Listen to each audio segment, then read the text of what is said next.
If he places that crown on her head, I am gone before sunrise. Claire Bennett whispered the words so softly that only the old healer beside her could hear, but saying them made the truth feel colder than the marble beneath her shoes. Across the great hall of Blackwood Citadel, hundreds of wolves stood beneath chandeliers blazing with candlelight, their voices fading as Alpha King Ethan Blackwood stepped toward the raised platform. He wore black ceremonial robes edged in silver, the royal crest fastened over his heart, his expression controlled enough to make him look carved from winter stone. Beside him stood Vanessa Reed in a pale gold gown, smiling as though the entire kingdom had already decided she belonged there. Claire's fingers tightened around the folded note hidden inside her sleeve. Only 3 hours earlier, the healer had taken her hands and smiled through tears. "You're Luna, you are carrying the royal heir." Claire had stared at her then, stunned, one hand drifting instinctively to her stomach. For months, she had prayed for something that might bring Ethan back from the distance growing between them. She had imagined telling him privately, imagined his guarded face softening, imagined hearing him say that perhaps they could begin again. Now the crown meant for the Luna rested in Ethan's hands. Vanessa lowered her head. Claire stopped breathing. The silver circlet caught the light as Ethan lifted it, and for one impossible second, Claire thought he might look across the hall and finally see her. He did not. He placed the crown on Vanessa's head. Applause rolled through the chamber like thunder. Claire heard none of it clearly. The sound seemed to move farther away, swallowed by the pounding of her own heart. She did not cry. Somehow, that surprised her most. Her hand pressed lightly against the hidden note, then against the life no one else in the room knew existed. Before we continue, where are you watching from? Drop your city or country in the comments below. And if you believe in courage and destiny, hit like and subscribe. These stories remind us love finds the broken. Now, back to Claire. Vanessa turned toward the court, radiant beneath Claire's crown, while Ethan accepted the bows of nobles who had once lowered their heads to his Luna. Claire watched him for one final moment. 5 years of loyalty lived inside that silence. 5 years of standing beside him through bitter winters, political threats, sleepless nights, and victories that had belonged to both of them even when only his name was remembered. She had never needed him to be perfect. She had only needed him to choose her when it mattered. Tonight, he had chosen. So would she. Claire slid the royal ring from her finger and closed it inside her palm. The healer caught her arm. Claire, he should know. Claire looked toward Ethan, then toward Vanessa wearing the symbol that had once represented Claire's place beside him. Her voice was steady now. He made his decision without asking what it would cost. She turned away from the throne. No one stopped her. No one even noticed the true Luna crossing the edge of the crowded hall and disappearing through the tall oak doors. By midnight, Claire had packed only what she could carry. Before dawn, her rooms would be empty, her ring would be left behind, and the Alpha King would wake to discover that the woman he had replaced had vanished from his kingdom. What he would not discover was the greater truth. Claire was not leaving alone. Claire closed the door to her chambers and stood still for several seconds, listening to the distant celebration continue beyond the stone walls. Music drifted through the corridors. Glasses clinked. Somewhere below, nobles were still applauding the decision that had quietly ended her marriage in everything but name. Emma Brooks, the healer who had given Claire the news only hours earlier, watched from beside the bed with worry in her eyes. "You should tell him before you leave," Emma said. Claire looked down at the folded parchment in her hand. The words had seemed miraculous when she first read them. Healthy pregnancy. Strong heartbeat. Royal bloodline confirmed. She had carried that paper through the entire ceremony like a secret flame, believing she might still find the right moment to place it in Ethan's hands. Now it felt heavier than iron. "I tried to believe there was still something left to save," Claire said quietly. Emma stepped closer. "There may be. He does not know about the baby." Claire turned toward the window. Beyond the glass, Blackwood Citadel stretched beneath the moon, its towers rising above dark pine forests and silver roads. She had arrived here 5 years earlier believing duty could become partnership and partnership could become love. For a while, she had thought it had. Ethan had once waited for her after council meetings. He had once asked what she thought before making decisions. He had once looked at her as though the throne was less lonely because she stood beside it. Then the distance came slowly. Longer meetings. Colder dinners. Vanessa appearing more often at royal gatherings. Claire had asked questions. Ethan had answered with silence. That silence had hurt more than anger ever could. Emma touched her arm. If you disappear, he may spend the rest of his life wondering why. Claire gave a small, tired smile. Then perhaps he will finally understand what unanswered questions feel like. She walked to the writing desk and unfolded a clean sheet of paper. For several minutes, she stared at it. She wrote Ethan's name. Then she wrote one sentence. I was going to tell you tonight. Her hand stopped. Claire imagined him reading the truth about the child after she was gone. She imagined royal guards crossing every road, every village, every border. Ethan would call it protection.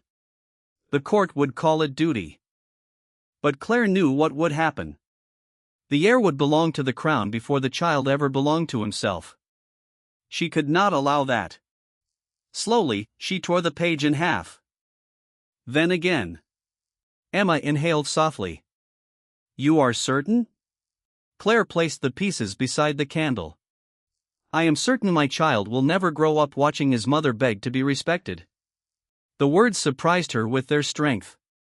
She opened a small travel bag and packed only simple clothes, a little money, and the silver necklace that had belonged to her mother. She left the jewels Ethan had given her untouched. She left the ceremonial gowns. She left everything that belonged to the Luna. The royal ring rested in the center of the desk. Beside it, Claire placed a different note. You made your choice. Now let me make mine. Emma read it, then looked toward the door. The eastern gate changes guards in 20 minutes. Claire pulled on a plain gray cloak and covered her hair. Her hands settled over her stomach once more. This time, there was no hesitation in the gesture. Then we have 20 minutes. Outside, the kingdom celebrated a new beginning. Inside the quiet chambers, Claire chose one of her own. By the time Ethan Blackwood entered Claire's chambers, the first gray light of dawn had already touched the eastern towers, and the woman he expected to find waiting for an explanation was gone. At first, he simply stood in the doorway. The room looked almost untouched. Her gown still hung inside the wardrobe. The jewels he had given her remained arranged on the dressing table. Even the silver-backed brush she used every morning rested exactly where it always had. Then his eyes found the ring. Claire's royal ring sat alone in the center of the writing desk beside a folded note. Something inside Ethan went strangely still. He crossed the room, opened the paper, and read the two sentences written in Claire's careful hand. You made your choice. Now let me make mine. He read them again. Where is she? His voice was quiet enough to make the guard behind him straighten. Your Majesty, no one has seen the Luna since shortly after midnight. Ethan turned. Check every gate. We already have. The Eastern Gate records show 2 women left before dawn. They wore traveling cloaks and carried no royal identification. Ethan looked back at the empty room. Claire had planned this. Not for weeks, perhaps not even for hours, but carefully enough to leave behind everything that might slow her down. His gaze moved across the belongings she had abandoned, and irritation rose before anything softer could reach him. Claire was angry. She wanted him to understand that. She would travel 20 miles, perhaps 30, stay with some distant friend, and return once her emotions cooled. She will come back, he said. The words sounded certain. He needed them too. By evening, royal riders had searched every major road leaving Blackwood territory. No Claire. By the third day, nearby inns had been questioned. No Claire. By the end of the first week, Ethan had stopped saying she would return. He began asking why no one could find her. Mason Cole stood across from him in the council chamber while maps covered the long oak table. There is something else, Mason said. Ethan lifted his eyes. Say it. Emma Brooks is missing. The name struck somewhere unexpected. Claire's healer. The woman who had served the royal household for years had disappeared on the same night. Ethan's attention sharpened. She left with Claire? We believe so. Ethan looked toward the northern roads marked across the map. The anger returned, but now uncertainty moved beneath it. Claire had not simply walked away from a marriage after being humiliated. She had taken the one person in the Citadel who knew her health better than anyone. Find them, Ethan ordered. Weeks became months. Search parties crossed mountain passes, farming towns, and settlements more than 200 miles from the capital. Nothing. Claire seemed to have stepped beyond the edge of the kingdom and vanished. Vanessa continued appearing beside Ethan at ceremonies, but the victory she once represented began to feel strangely hollow. Sometimes, late at night, he returned to Claire's abandoned chambers without understanding why. Her scent faded first. Then the dust began collecting on the furniture. Her ring remained locked inside his desk. 3 months after she disappeared, Mason entered the council room carrying another piece of news. We found Emma's residence empty. Ethan barely looked up. We knew she left. Yes, but we searched her records. Mason hesitated. Several medical files from the week Claire disappeared are missing. Ethan's hand stopped above the map. For the first time since that morning, anger gave way completely to something colder. A question. One Claire had made certain he could not answer. 5 years passed, and Blackwood Kingdom learned how to live around the silence Claire had left behind. Ethan became more powerful, more disciplined, and far less patient with anyone who wasted his time. The court called him stronger. Mason Cole knew better. Strength did not explain why the king still kept Claire's ring locked in the top drawer of his private desk, or why every report from the northern provinces was placed in front of Ethan before any other document. The searches had never officially stopped. They had simply grown quieter. Vanessa Reed remained near the throne, dressed in royal colors and introduced at ceremonies with every honor she had once wanted, but the kingdom had begun asking a question no title could silence. Where was the heir? 5 winters had come and gone, and there was still no child to inherit Blackwood. At council meetings, older Alpha leaders spoke carefully about succession. Ethan answered them with the same cold look until the subject died in the room. Yet later, alone, he sometimes remembered the missing medical records and the strange certainty that Claire had taken something more than herself when she disappeared. 270 miles north of the capital, Claire Bennett was kneeling beside a small wooden table in the village of Cedar Hollow, trying to convince a 5-year-old boy that breakfast could not survive on honey alone. It can if you put enough on the bread, Noah said with complete seriousness. Claire looked at him over the rim of her coffee cup. That is not how nutrition works. Noah considered this, then added another small spoonful anyway. Emma Brooks laughed from the kitchen doorway. Life here was simple.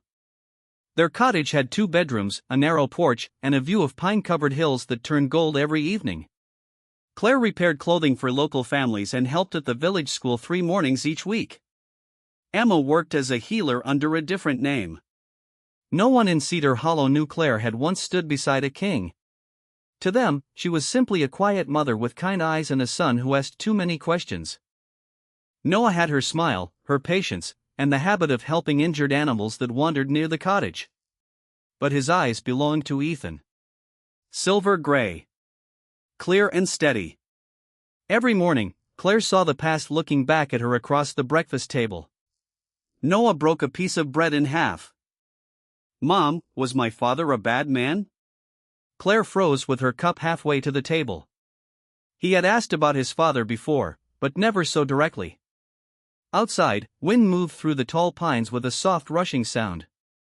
Emma lowered her eyes and quietly left the room. Claire sat beside Noah. She had promised herself long ago that she would never build his childhood on hatred. No, she said. He was not a bad man. Noah studied her face. Then why is he not here? Claire searched for an answer that would not become a burden on a 5-year-old heart. Because sometimes good people make choices that hurt others. Noah looked down at his bread. Did he hurt you? Claire reached across the table and covered his small hand with hers. He made a choice. So did I. Noah nodded slowly, accepting more than she expected. Then he smiled again, bright and uncomplicated. I would choose you. Claire's throat tightened. I would choose you too. Far to the south, Ethan stood over a map in the royal council chamber as Mason pointed to Cedar Hollow. A border dispute had interrupted trade along the northern road, and Ethan had decided to inspect the region himself. It was routine. Political. Nothing more. He had no reason to know that in a quiet cottage less than 3 miles from that road, a little boy with his eyes was finishing breakfast and asking when he could go outside. The northern road into Cedar Hollow was narrower than Ethan expected, winding between tall pines and small farms where late summer sunlight rested across weathered fences. He had spent the morning listening to local leaders explain trade delays, missing shipments, and arguments over boundary markers, but his attention had already started to drift by the time Mason Cole suggested they walk through the village instead of returning directly to the carriage. Ethan agreed more out of restlessness than interest. Cedar Hollow was quiet, ordinary, and far removed from the polished halls of Blackwood Citadel. Children ran between market stalls. An elderly woman sold apples beneath a striped awning. A blacksmith worked with his doors open to the warm air. Nothing here should have mattered to him. Then a raised voice cut through the market square. Move aside, boy. Ethan turned. Near the edge of the road, one of the visiting guards stood beside a supply cart while a small boy planted himself between the cart and an older Omega woman who had dropped a basket of herbs. The guard looked more impatient than threatening, but the child did not seem to understand the difference. She needs help picking those up, the boy said. His voice was steady. The cart can wait. The guard glanced toward Ethan, clearly embarrassed. Your Majesty, I was only trying to clear the road. Ethan barely heard him. The boy had already crouched to gather the scattered herbs, carefully placing each bundle back into the woman's basket. Dark brown hair fell across his forehead. His movements were quick, thoughtful, familiar in a way Ethan could not explain. Then the child looked up. Silver gray eyes met Ethan's across the road. Ethan stopped walking. Something deep inside him reacted before thought could catch up. His wolf, usually silent beneath layers of discipline, stirred with sudden recognition. Not challenge. Not danger. Something warmer. Something impossible. The boy straightened and held Ethan's gaze without fear. Why are you staring at me? Mason shifted beside the king, surprised by the question, but Ethan did not look away. He crossed the distance slowly. Up close, the resemblance became worse. The shape of the eyes. The stubborn set of the chin. Even the way the boy stood with one shoulder slightly forward reminded Ethan of his own childhood portraits. What is your name? Ethan asked. Noah Bennett. The surname meant nothing. The first name meant nothing. Still, Ethan's pulse had changed. How old are you, Noah Bennett? Noah frowned as if the question was strangely personal. 5. The single word landed with more force than it should have. 5 years. Ethan felt the air around him narrow. Claire had disappeared 5 years ago. The missing healer records returned to him with brutal clarity. He looked at the boy again, searching for some reason to dismiss the thought forming in his mind. Where is your father? Noah's expression softened.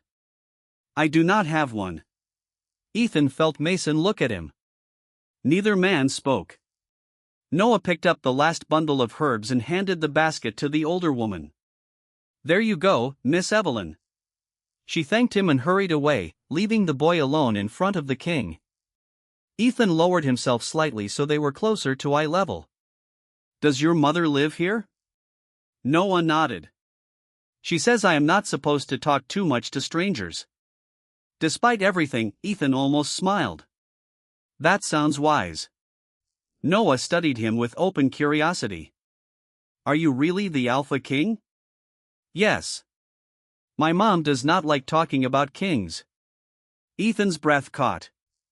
Before he could ask another question, a woman's voice called from the far side of the square. Noah! The world seemed to stop. Ethan knew that voice. He had heard it in council chambers, quiet conversations, cold arguments, and memories that never fully left him. He turned toward the sound. Claire stood 20 yards away, one hand pressed against her chest, her face pale beneath the afternoon sun. Her eyes moved from Ethan to Noah and back again. In that instant, every unanswered question of the last 5 years became terribly clear. Claire crossed the market square faster than she meant to, every step tightening the fear around her chest. Noah turned toward her with an easy smile, unaware that the man standing beside him had once been the center of her entire world. Ethan did not move. For 5 years, Claire had imagined this possibility in different forms. Sometimes he found her at the cottage door. Sometimes royal riders appeared on the road. Sometimes Noah asked the wrong question in front of the wrong person. None of those imagined moments had prepared her for the reality of Ethan looking at their son with recognition already forming in his eyes. Claire reached Noah and placed a protective hand on his shoulder. "We are going home." Noah glanced between them. "Mom, this is the Alpha King. I know who he is." Her voice came out calmer than she felt. Ethan's expression changed at the words. Not anger. Something more difficult to read. Claire. She had not heard him say her name in 5 years. The sound stirred memories she had worked hard to quiet. She refused to let them show. Do not. Ethan looked at Noah again. How old is he? Claire's fingers tightened gently on her son's shoulder. She said nothing. Claire. This time his voice was lower. How old is he? Noah answered before she could stop him. I am 5. Silence settled over the small circle around them. Mason stood several feet away, his face suddenly serious. Ethan stared at Noah as if every missing piece of the past had just fallen into place. Claire saw the exact moment certainty reached him. His shoulders went still. His eyes returned to hers. He is mine. It was not a question. Claire lifted her chin. He is my son. Ethan absorbed the distinction. For once, the Alpha King had no immediate command to give. You were carrying him when you left. Claire's throat tightened, but she kept her voice steady. Yes. One word. 5 years of unanswered questions inside it. Ethan looked away for a second, toward the shops, the quiet road, the ordinary village where his son had apparently learned to help strangers and stand his ground. When he looked back, the control in his face had cracked just enough for Claire to see what lay underneath. Regret. Shock. Loss. Why did you not tell me? She almost laughed, but there was no humor in it. I was going to. Ethan's eyes sharpened. Claire continued before he could speak. I had the healer's note with me that night. I carried it into the hall because I thought there might still be something left between us worth saving. Noah looked up at her, sensing the weight in her voice even if he did not understand it. Claire softened immediately and brushed his hair back from his forehead. Ethan watched the gesture. His expression changed again. You should have told me. Claire met his gaze. And you should have looked at me before you gave my place to someone else. The words were quiet. That made them land harder. Ethan had no answer. Noah tugged gently at Claire's sleeve. Mom, who is he really? Her heart stopped for a beat. Ethan looked at her. Claire looked down at her son, then back at the man who had missed every birthday, every fever, every first word he could have heard. She could not give him that title simply because blood had revealed itself. He is the Alpha King, she said. Noah nodded slowly. Ethan did not. For the first time, Claire saw a king understand that there was a difference between having a son and being called his father. Ethan remained in Cedar Hollow after the royal escort was sent back to the main road, and by sunset the entire village knew the Alpha King had delayed his return to the capital. Claire hated how quickly his presence changed the air around her. Neighbors lowered their voices. Shopkeepers straightened when he passed. Even people who had known her for years began looking at Noah differently, as though one afternoon had turned an ordinary child into something fragile and important. Ethan stood outside the cottage while Mason spoke quietly with 2 guards. "They will remain nearby," Ethan said when Claire approached. "No one will come within half a mile of this house without being noticed." Claire stopped on the porch. "Send them away." His eyes narrowed slightly. "Claire, Noah is the royal heir. Noah is a 5-year-old boy who likes honey on his toast and forgets where he leaves his shoes." Her voice stayed calm. "Do not turn him into a political symbol because you finally learned his name." Ethan glanced through the open window. Noah sat at the kitchen table drawing beside Emma, completely unaware of the argument outside. Something in Ethan's expression softened, but his answer did not. "He needs protection." "He has had protection for 5 years. From you." "Yes." Claire held his gaze.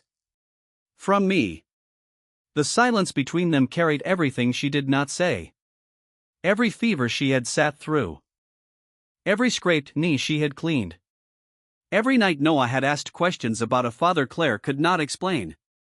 Ethan stepped closer, lowering his voice. "Come back to Blackwood. Both of you." Claire almost smiled at the certainty in his tone. That was an order. It was a request. "You have forgotten what requests sound like." Ethan looked away toward the pine trees. For the first time since arriving, he seemed less like a king and more like a man discovering that authority had limits. "I missed 5 years," he said. "I know. I cannot get them back." "No." "Then let me have what comes next." Claire felt the old ache rise, but she refused to let it decide for her.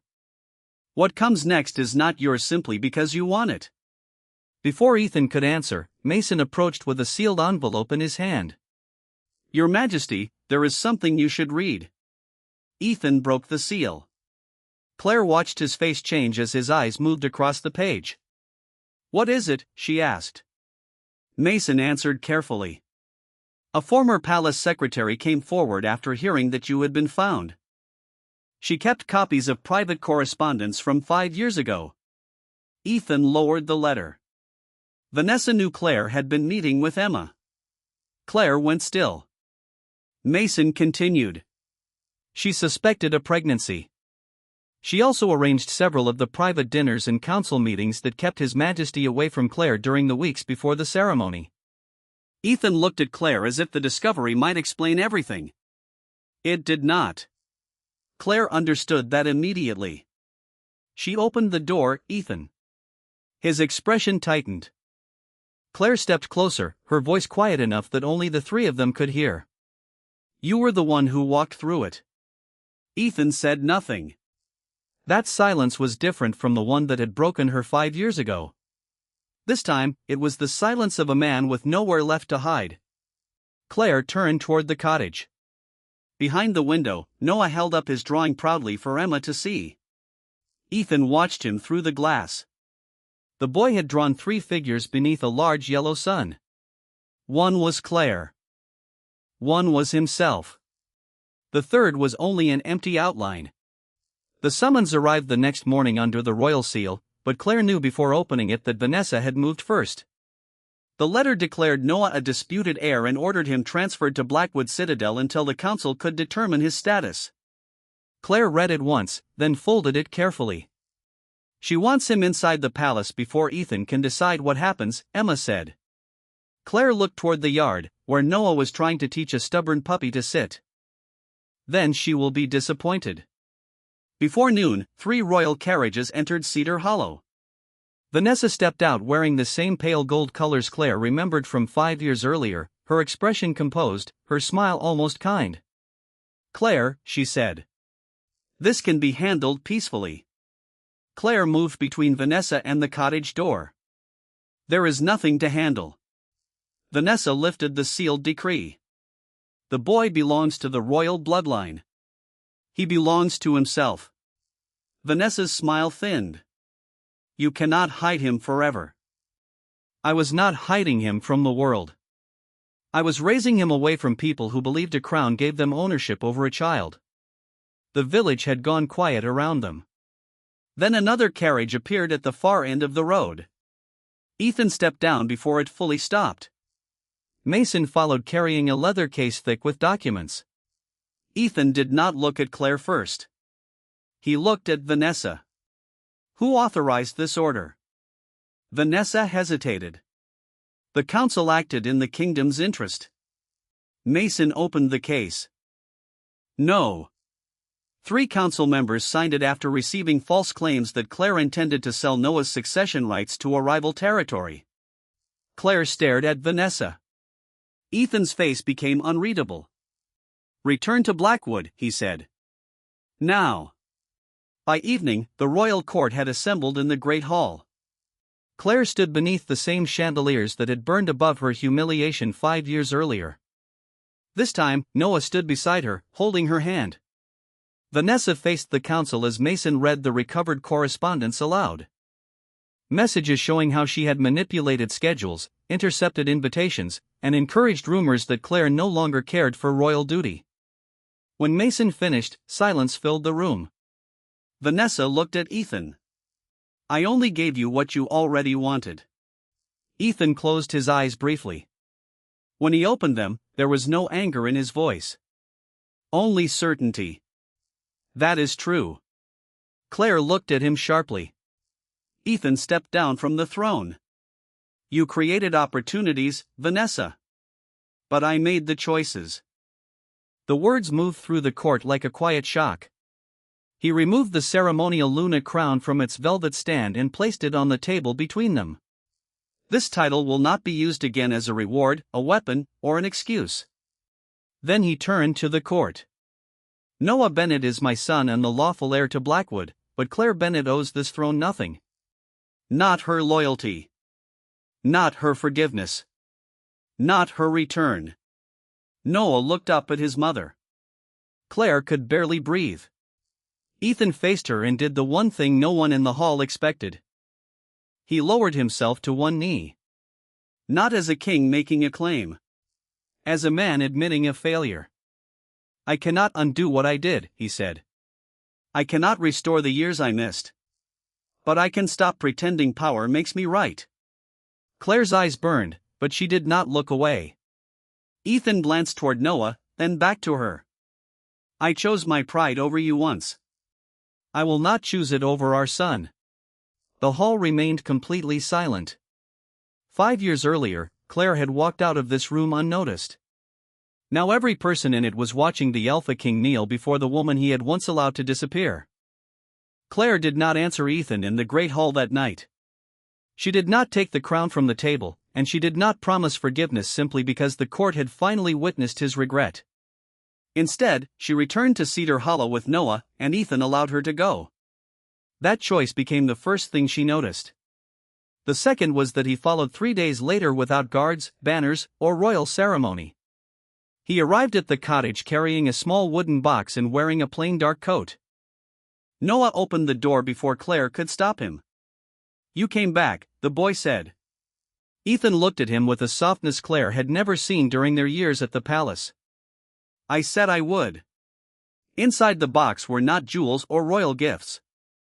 There were simple things.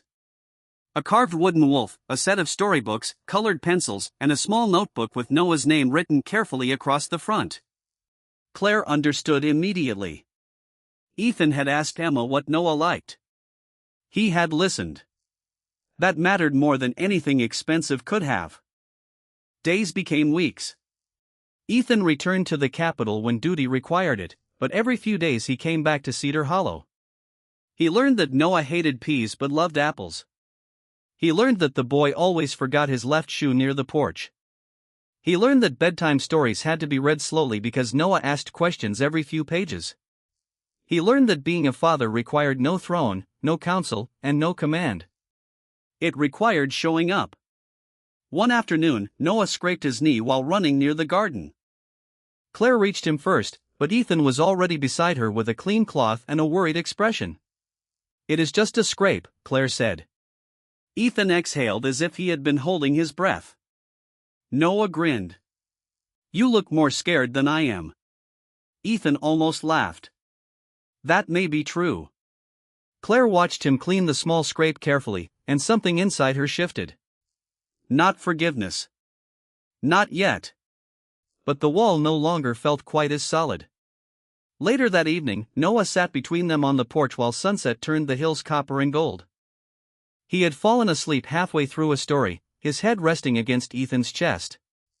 Ethan did not move for nearly 20 minutes, afraid of waking him. Then Noah murmured one word in his sleep. Dad. Ethan went completely still. Claire saw his eyes close. When he opened them again, they were bright with emotion he made no attempt to hide. He looked at her, but he did not speak. He did not ask for anything. That restraint reached her more deeply than any declaration could have. After Noah was tucked into bed, Ethan stood near the cottage door. I should go. Claire nodded, then noticed the silver circlet in his hand. It was the old Luna crown. He had brought it back from Blackwood. Ethan placed it gently on the table. I am not asking you to wear it. Claire looked at him. Then why bring it? Because for years I thought that crown meant I had chosen someone. His voice was quiet. Now I know choosing someone is not a ceremony. It is what you do after the ceremony, every day. Claire said nothing. Ethan stepped toward the door. I do not want you back because the kingdom needs a Luna. I want the chance to become someone worthy of standing beside you. He rested his hand on the doorknob, then looked back. May I stay? Claire glanced toward the hallway where Noah slept peacefully, then at the man who had once possessed a kingdom and still lost what mattered most. Slowly, she moved aside from the doorway. For tonight, she said. Ethan nodded. No victory. No claim. Only gratitude. And for the first time, Claire understood that forgiveness did not have to arrive like lightning. Sometimes it began as something smaller. A kept promise. An open door. A father learning how to stay.